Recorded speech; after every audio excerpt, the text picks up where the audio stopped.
Hi all! Everything in my video is pulled from the public domain, and I am using them under the Fair Use, Fair Dealings guidelines. Everything I say is my own opinion. You should look into this information for yourselves, but I'm pretty sure I'm right. Morning, everybody. My goodness, the working royals are out and about. We have William, we have Edward, we have Sophie, we have Anne. And then, of course, you guys have had a lot to say about the stories that have come out over the last couple days. So we're going to cover that really quickly, okay? Yeah, let's just jump in and go, shall we? Let's go. We're starting off today with dapper Prince William, the Prince of Wales, as he arrived at Hampton Court Palace to celebrate the 10th annual Tusk Conservation Awards, of which he has been the patron for quite some time, let's just say. He was greeted when he arrived by the CEO of Tusk, Charles Mayhew. So, there they were shaking hands. He was introduced to the other young lady on the red carpet, and then they walked into the building. Here's a little snippet for you. Watch this. So William managed to put on a brave face and smiled, and he went around greeting the guests at the awards ceremony.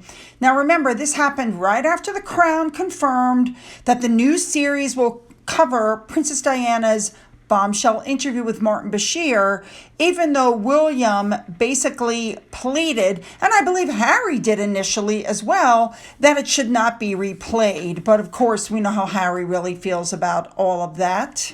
So William went around the room greeting people. Here's a little smidge again for you guys to see. Watch this.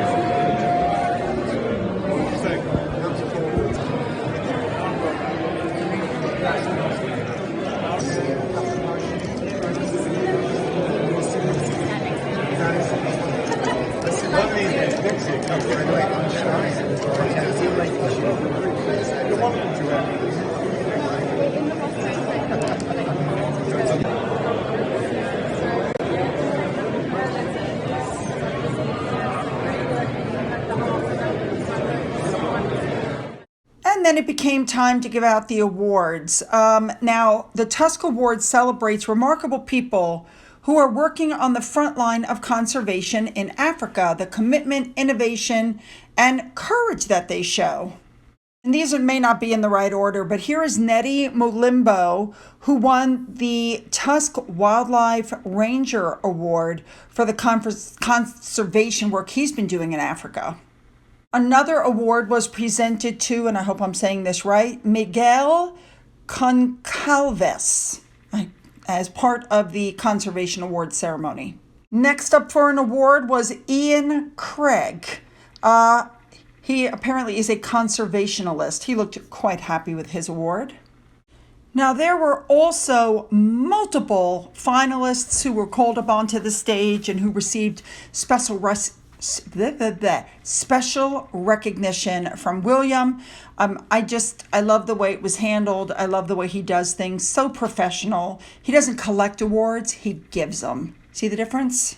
William also gave a wonderful speech where he said, and I'm quoting, "We must empower communities that face the challenges of coexisting with wildlife, and we must promote grassroots organizations to establish community-led approaches that preserve and enhance their natural heritage." Well said, William. Peter Phillips was there also because apparently he's an honorary ambassador of ISPS Handa. And so that's why he was attending. And apparently they're one of Tusk's biggest sponsors. Apparently Zara is also an ambassador for the same group. Congratulations to all of the winners. I love this. Fabulous. All right, let's move on. Now, the next morning, William went to St. James Palace for a symposium on conservation in Africa, and this was a follow-up to the Tusk Awards, which had taken place the night before. When all that was over, then William went and attended the Royal African Society Film Festival. And that took place at the Embankment Garden Cinema. Yeah, William's been a very busy boy today. While he was there, he met filmmakers and students that are highlighting world-leading creativity. Very nice. And he said this group isn't just creative of today, but the leaders of tomorrow. Fabulous. All right, moving on. Next, we have the Earl and Countess of Wessex, hopefully soon to be the Duke and Duchess of Edinburgh. They went and spent the day in Forfar, where they visited local organizations and met members of the community, as well as attended a service of thanksgiving for the life of the Queen. Then, of course, Secret Weapon Sophie, she does what she does best. And she went to visit some children at school. Again, love her, love the outfit. She's just so unpretentious. You know what I mean?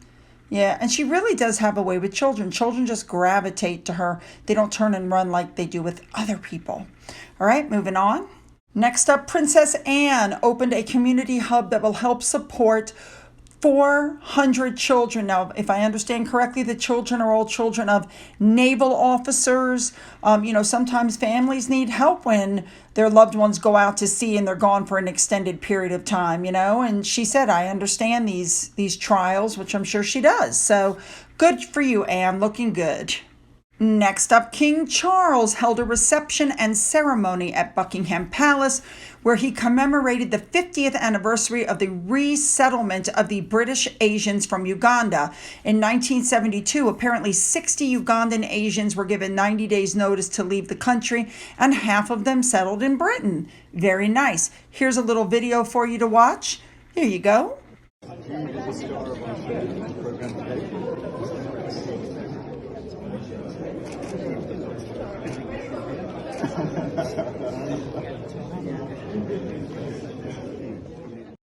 All right, continuing on with King Charles, everybody knows how passionate he is about gardening and trees and conservation, and he is advertising a job for $71,000 to work at Buckingham Palace, which I think is pretty cool. The advertisement says that he wants a gardens manager who is passionate about plants for the 39-hour-a-week position. This will be a job for a gardens manager that will be responsible for the maintenance and presentation of the gardens to an exceptional standard. And it says that the ideal candidate should relish the challenge of ensuring the gardens are presentable to the highest standard and take pride in watching thousands of people enjoy them every year at the garden parties. The garden area is described as a walled oasis in the middle of London. It's a 39-acre garden, so it's the largest private garden in the city, and of course it has a helicopter pad, a lake, and a tennis court where Bjorn Borg, John McEnroe, and Steffi Graf have all played. Now, this garden has been used by the royal family for more than 200 years to entertain celebrities and world leaders. It has 325 wild plant species, 30 species of birds, and more than 1,000 trees. Pretty cool. So if you're passionate about plants as you are about people, go for it. All right, here we go. Stories are coming out now that Catherine, even after the way she was treated by Meghan, even after the way Meghan treated Charlotte, Catherine still offered to take pictures of Archie when he was first born. He's, throwing out that lifeline. And of course, Meghan said no, and she hired a professional photographer. Apparently, Catherine's photos, which have been award-winning, weren't good enough for her. Why does that not surprise me? Now, when it comes to that woman, Tessa, you guys have had a lot to say about. Apparently, she's a member of the Sussex Squad, is what Jane Smith is saying. And the next comment that was put up by Russia is a Riddle says that her constant complaints from viewers have limited her appearances on television. Now, when it comes down to the Archetypes podcast, Sky News Australia, you guys know how much I love Australian news. They had something to say about it. Listen to this. By the podcast of Meghan Markle, wife of Prince Harry. Her 8th episode, just out, has her finding yet another way to play the victim. Here she is introducing her supposedly great friend, fellow celebrity Sophie Trudeau, wife of the Canadian Prime Minister. Sophie, so far Meghan Markle's presented itself as a victim of racism, of the media, of a heartless royal family, of sexism, of a bad father, of supposed fire in her son's nursery, and now a victim of mother's guilt. What's going on? Well, I give her a gold medal for playing the victim. She's done it yet again in this latest podcast. So tune in for next week's instalment of Meghan Markle playing the victim. No, tune in tomorrow when I'll talk about how many ways I'm a victim. Sophie Ellsworth, thank you so much for your time. Now, I absolutely could not help but notice that this is the woman who's married to the same Justin Trudeau who showed up in blackface and who was in big trouble for it. Why didn't Meghan talk about that? She just kind of skipped right over that. So during the podcast, she said, here we are with our perfectly coiffed updos and pearls and demure smiles. And when has this ever happened? You know, she's not exactly June Cleaver. But do you know when she made those comments, do you understand what she was doing? She was taking a swipe at Catherine. Absolutely. It was totally perfectly coiffed with updos and pearls and demure smiles. She then celebrated having curly hair on the terrace. Okay, first of all, she wears hair extensions. Second of all, she has her hair chemically straightened. And third of all, I've never seen her in a sleek updo with pearls, so I don't know what the hell she's talking about. Now, Sky News had another special guest on who had something to say. We all know who this is. You guys will be able to recognize by the voice. So take a listen to this.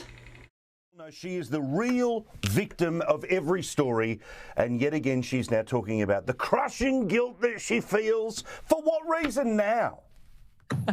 I love that she's trying to do the I'm just like you routine. I make breakfast for my two kids, my 3-year-old and my 1.5-year-old, and I get them off to school. Hello, that's called motherhood. Shut up. Most of us don't run around looking for credit for it. It's what you do when you have children. My husband, she never calls him Harry. My husband, he helps my husband. And then she goes on to talk about her time with Sophie Trudeau, the first lady of Canada, whatever you want to call her. And listen to this, Paul. This is classic Meghan Markle, okay? There we were together. We drank wine on the terrace. We were giddy like absolute schoolgirls. This wasn't our day of being the wives and mums, all perfectly coiffed with updos and pearls and demure smiles. She's so relatable, isn't she, ladies? Isn't this how we all spend our free time when we're not taking care of our children, looking for pats on the back? Meanwhile, you know she's got a full staff as big as Downton Abbey helping her get the cereal on the little tray for the baby. This was the other version of us with wild curly hair and swimsuits and loose linen and huge belly laughs, big cuddles with our little ones. Oh, stop it. No one believes any of this, and you don't get credit for being a normal person. Now, interestingly enough, there's an ad open for a full-time nanny in Montecito. Let me read it to you because it's so small. Montecito-based family with 2 young children would like to hire an experienced and seasoned professional nanny to join their childcare team. They are looking for a proven childcare professional who is engaging and warm and who will be able to partner with both the parents and the existing nanny to ensure full-time care for the children. The parents value a nanny who will help foster manners for their children and reinforce their daily routine. Responsibilities include daily care of the children, overseeing their mealtimes with the chef, engaging in age-appropriate activities, traveling with the family overnight or on short trips. You will also drive the older child to kindergarten as needed using a vehicle provided by the family. This is a full-time schedule, 3.5 days per week, including Saturdays and Sundays, 7:30 a.m. to 7:30 p.m. on full days, and 1 half day in the morning each week. Compensation of $35 to $45 per hour offered depending on experience with benefits. Must have first aid and infant CPR, be able to swim and have a valid driver's license. Must be trust line registered or willing to become registered. Ability to speak Spanish is a plus. Yeah, I think we all know who that is. But after all, she's a mom just like you guys. Yes, she wants to be applauded for waking her children up in the morning and feeding them breakfast. But to be fair, I still don't think she's the one doing it. All right. Second of all, you guys had a lot to say about the fact that Harry needed help passing his exams at Eton and he couldn't help Meghan pass the test. Guys, she couldn't pass the test for the U.S. Embassy either. That's why she was only there for 6 weeks. Ugh.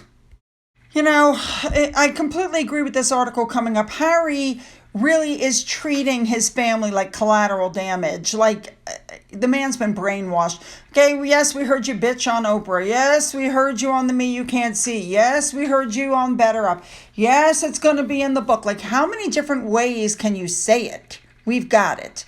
Now, a little follow-up here on the deal with Netflix where I told you yesterday that they're treating Charles and Camilla with and the Queen with complete disdain, bordering on, I mean, it's just horrible. And they're treating William like a dimwit.